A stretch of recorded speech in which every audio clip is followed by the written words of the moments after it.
Veritas Academy. This is, again, another opportunity for you to get to know one of our new teachers. This time, we'll be talking to Mr. Jake Long.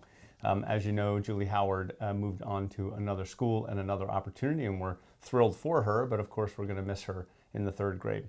But we had come along a friend and a student of mine from a couple years ago, which was nice to know, Mr. Jake Long, who's done some work at a previous school. Where were you before, Jake? Mount Calvary Christian School. What were you doing there? I was teaching Bible to 6th through 10th grade, kind of around there. But Okay. yeah, teaching Bible specifically to the middle school and some high school areas. What do you enjoy about teaching? I think the greatest part of teaching is just the realization that students have when they learn something new, they haven't figured it out, they can wrap their mind around it. Whenever I was teaching Bible, that was some of the coolest. Those were some of the coolest conversations I had with students who saw something in Scripture, realized the implications of it. For instance, God's holiness. When they can recognize God's holiness in a passage, the implications of it, and then how that can change their life. That was so cool. I had some kids just look at me just wide-eyed. He's like, I never noticed that before, and it's so cool to see that. And so I'm excited about third grade. Is that I know that there's going to be a fair amount of that too, Yeah. which is pretty cool. Yeah, so talk to me about that transition. So you're used to being at the middle school, what we would call upper grammar here, 6th grade area. What about the third grade? That's a bit of a jump for you. How do you feel about that? I'm excited. I definitely think there's going to be some learning that I'm going to have to do, but I think it's going to be a great challenge for me as a teacher who is not necessarily classically trained in teaching, but I've been doing the last few years, where to be able to do it in a third grade setting, I think is going to be really encouraging for me as I get to see these younger generations learn, grow, and learn in a way that is beneficial for them in the future. I got to see them post third grade and see the effect that they, or the knowledge that they had post third grade in 6th through 10th grade, and I get to be the one who then instills that information so that they can get to those higher levels, and they can use that information that I'm teaching them to continue to excel in school. Now, one of the challenges always in education, this from being a student as well as being a teacher, is taking big, complicated ideas that really matter and then boiling them down into the words that make sense to younger people. So my guess is teaching theology or Bible at 6th grade level, you're still doing a lot of that translating, getting these big ideas down to where people can sort of get a hold of them. What do you think of the challenges of coming into third grade and doing that? Yeah, I think some of the challenges with that is definitely feeling my way through what do my third graders already know? What language can I use that they are already they're already responding to it. They already know, they can already communicate using certain language, and then using that language back at them or to them.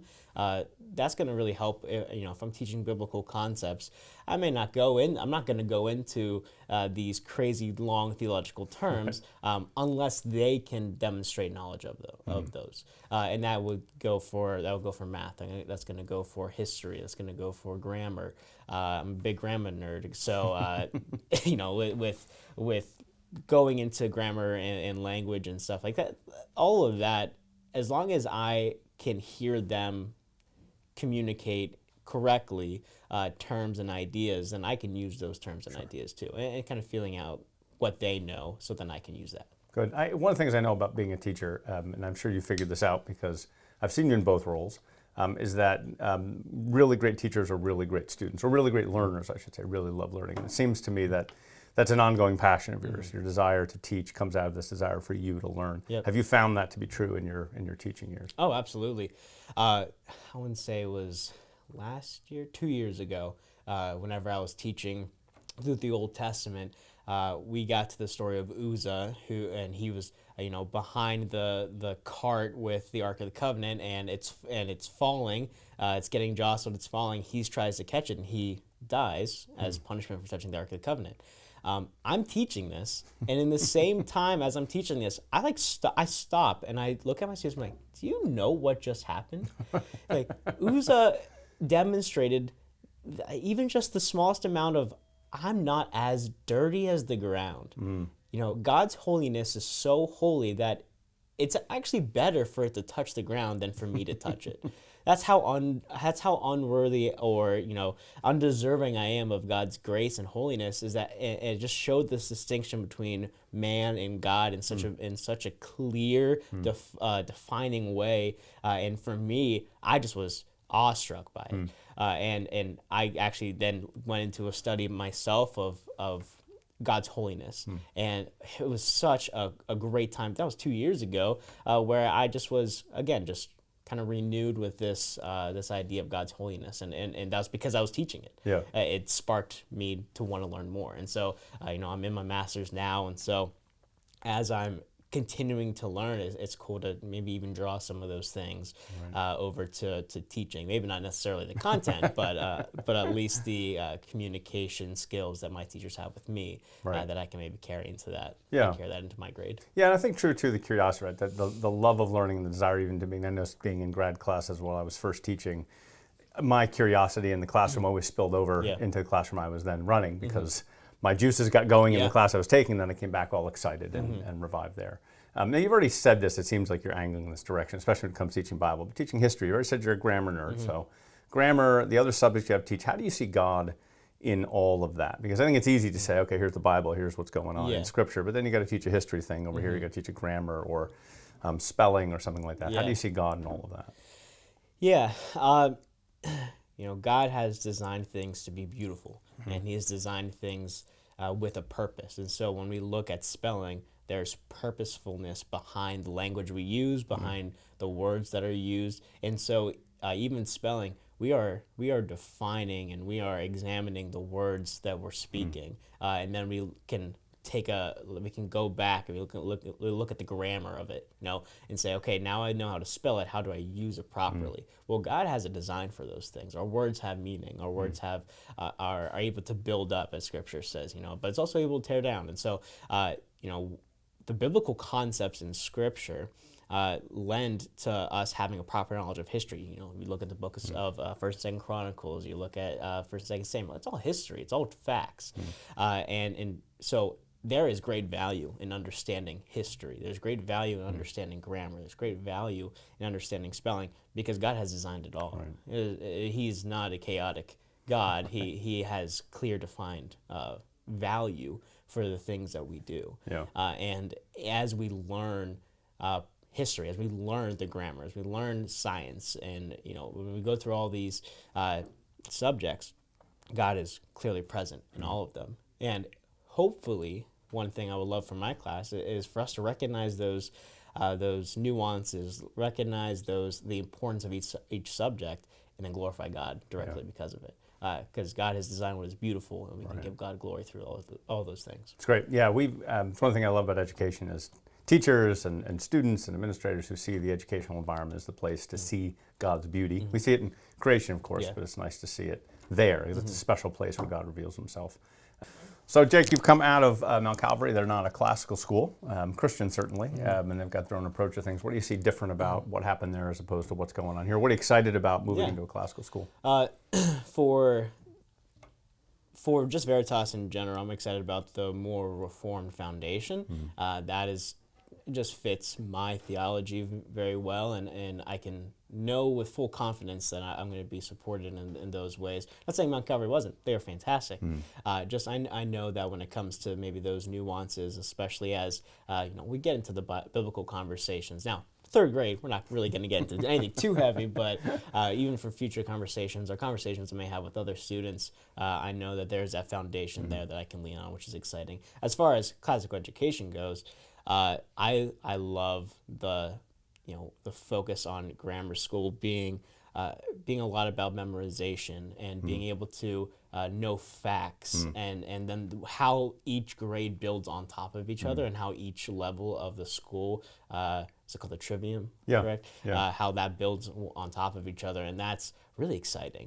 It's really cool, because I think what that does is that it, for me as a learner, I know you're very much like this as well, is the question why is always is always in the forefront of our mind. Okay, well, if I'm told to do something or learn something, why? What's the purpose? What's the ultimate goal for learning this?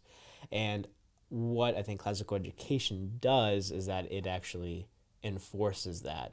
Instead of just a teacher being individually, oh, this is why, this is the purpose. You may do that on the individual basis and the topical basis, but the school's built on that. It's built on the building and giving the why, and then giving the ability to then even communicate that too. And that's just really exciting. Yeah. And I think that's, I think what that does, that it just shows how everything is connected. It shows that just a level of understanding that that maybe just general education doesn't always hit. Yeah. So I'm excited about that. Good. Yeah. Tell me a little bit about you. So apparently you're getting a master's degree, so you like reading and studying, because I don't think you do that unless you like reading and studying. But other hobbies, things you do outside of work like that? Yeah, I have a wife and I have a son. Wife Naomi, son Calvin. Calvin. Wonder where that we'll draw came no from. conclusions. Yeah, we don't want to assume. But no, you're right. It was just so instrumental as I was reading different books that Calvin wrote for me to become more reformed.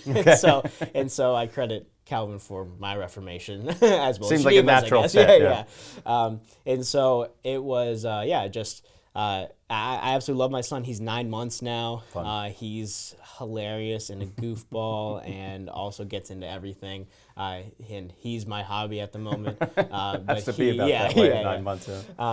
But yeah, I am really into baseball and guitar, and so I love playing guitar. But I'm a huge baseball nut. Yankees, Pirates, my teams. You sure you can say that here in Pennsylvania? I don't think you're allowed to say that. I know. You immediately turned off half the audience here, Jake. I'm sorry, didn't mean it, but it's okay. I'm a big Yankee fan. So okay, there it is. But yeah, so Put it on the table. My hobby's kind of all around that. But and I coached baseball at Mount Calvary for a bit. So I love being around the game in any which way that I can. So yeah. Well, it's a future hope of ours. I was a baseball player, played in college, and loved the sport as well. So to have a team one day, nice to know that we've got some talent around that can handle that. We just need to add another 50 to 80 students, and then we'll have enough breadth to handle all our sports.